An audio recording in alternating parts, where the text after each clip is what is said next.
ରାକ୍ଷୀର ପର୍ବ ଆସିଲେ ଆମେ ଭାବନ୍ତି କି ମିଠା ଦ୍ରବ୍ୟ କିଛି ହେଲେ ତାହା ଆମ ସ୍ୱାଦକୁ ଦ୍ୱିଗୁଣିତ କରିପାରନ୍ତା। ତେଣୁ ମୁଁ ମୋ ମାଆକୁ କହିଲି, ମା, ରାକ୍ଷୀ ପାଇଁ କିଛି ସ୍ପେଶିଆଲ ମିଠା ତିଆରି କର। ମା କହିଲା, ହଉ, ତୁ ବ୍ୟସ୍ତ ହନି। ଆଜି ମୁଁ ଏକ ସୁନ୍ଦର ମିଠା ପ୍ରସ୍ତୁତ କରିବି, ଯାହା ମୁଁ ମୋ ଜେଜେମାଠୁ ଶିଖିଥିଲି। ମୁଁ କହିଲି, ହଉ ଦେଖିବା କି ମିଠା ତିଆରି କରୁଛି ମୋ ମା। ମୋ ମା କ୍ଷୀର ଫୁଟେଇକି ନେଇଗଲା।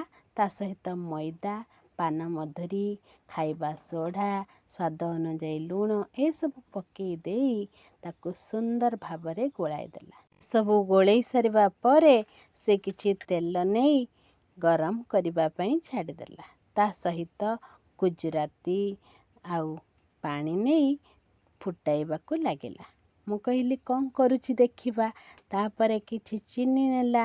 ଚିନି ନେଇକି ଗୁଜୁରାତି ସହିତ ପାଣି ପକାଇକି ଫୁଟାଇଲା। ତାହା ଶିରା ପ୍ରସ୍ତୁତ ହୋଇଗଲା। ତେବେ ଆପଣମାନେ ଗେସ୍ କରନ୍ତୁ ତ ଏଇଟା କ'ଣ ହେବାକୁ ଯାଉଛି।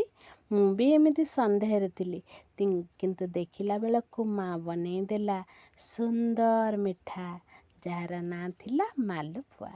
ସେଇଟା ପୁଣି କ୍ଷୀରରେ। ଆପଣମାନେ କେବେ କ୍ଷୀର ମାଲପୁଆ ଖାଇଛନ୍ତି? ଯଦି ଆପଣମାନେ କେବେ କ୍ଷୀର ମାଲପୁଆ ଖାଇଥାନ୍ତି, ତେବେ ତାହାର ସ୍ୱାଦ ନିହାତି ପାରିଥିବେ। ଏହା ବହୁତ ସୁନ୍ଦର ଲାଗେ। ମୋତେ ତ ବହୁତ ଖୁସି ଲାଗିଲା କି ଏହା ଏତେ ସୁନ୍ଦର ଲାଗେ ବୋଲି ମୁଁ କେବେ ବି ଜାଣିନଥିଲି। ତେଣୁ ଆପଣମାନେ ଥରେ ଏହାକୁ ବନେଇକି ଖାଆନ୍ତୁ। ଆଗକୁ ରାକ୍ଷୀ ପୂର୍ଣ୍ଣମୀ ଆସୁଛି।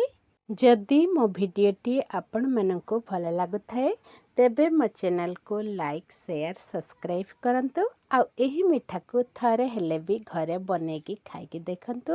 ଜୟ ଜଗନ୍ନାଥ। ଆପଣମାନେ ଖୁସିରେ ଥାନ୍ତୁ, ଭଲରେ ଥାନ୍ତୁ, ହସୁଥାନ୍ତୁ।